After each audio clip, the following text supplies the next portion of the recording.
आज का डिक्टेशन उच्च गति अभ्यास भाग 1 से लिया गया है। डिक्टेशन का टाइम शुरू होता है अब। उपाध्यक्ष महोदय, मैं समझता हूँ कि अब तक इस वैदेशिक नीति पर न केवल इस ओर के सदस्यों ने ही बल्कि दूसरी ओर के सदस्यों ने भी प्रधानमंत्री जी को धन्यवाद दिया है।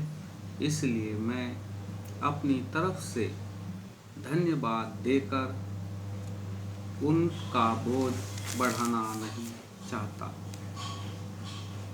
इसमें कोई संदेह नहीं कि इस सदन के सभी सदस्य, चाहे वे किसी भी पार्टी से संबंध रखते हों, इस बात से पूरे सहमत हैं कि हमारी विदेश नीति ने संसार में हमारा सिर ऊंचा उठा दिया है।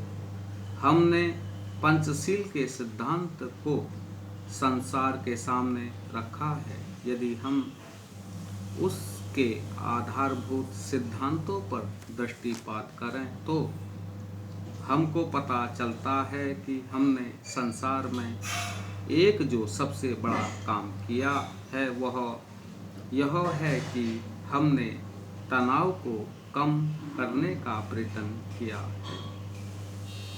जिस समय हमने नई नई स्वतंत्रता प्राप्त की तो हमारे सामने बहुत से प्रश्न थे। उनके साथ ही हमारे दो बड़े गुट थे जो कि एटम बम और दूसरे बम लिए हुए हमको चुनौती दे रहे थे कि अगर हमने उनमें से किसी एक गुट में सम्मिलित नहीं हुए तो हमको बड़ी कठिनाई होगी। उस समय भी हमारे प्रधानमंत्री ने हमारे देश की वैदेशिक नीति को इसी स्तर पर रखा जिसके कारण आज हम संसार में अपना सिर ऊंचा उठा सकते हैं।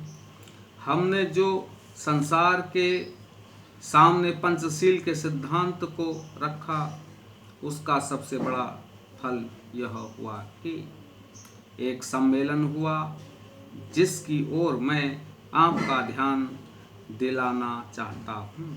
इस सम्मेलन में बड़े उत्साह के साथ संसार के 29 राष्ट्रों ने, जो कि एशिया और अफ्रीका से संबंध रखते थे, यह घोषणा की कि हम संसार में तनाव कम करना चाहते हैं और साथ ही हम यह चाहते हैं कि संसार में जो विभिन्न सामाजिक और आर्थिक नीतियां हैं वे साथ साथ चल सके। हमारी वैदेशिक नीति में जो सबसे महत्वपूर्ण चीज़ है वह है सह अस्तित्व की भावना। उसी भावना के फलस्वरूप हम देखते हैं कि आज कोरिया का युद्ध नहीं हुआ जो कि एक तीसरे विश्व युद्ध के रूप में परिवर्तित हो सकता है। हमारी इस नीति के कारण हमारे अमेरिकी मित्र हमसे कुछ अप्रसन्न भी हो गए, लेकिन यदि हम ऐसा ना करते तो आज संसार को तीसरा युद्ध देखना पड़ता। मैं बहुत ज़्यादा समय नहीं लूँगा, थोड़ा ही लूँगा।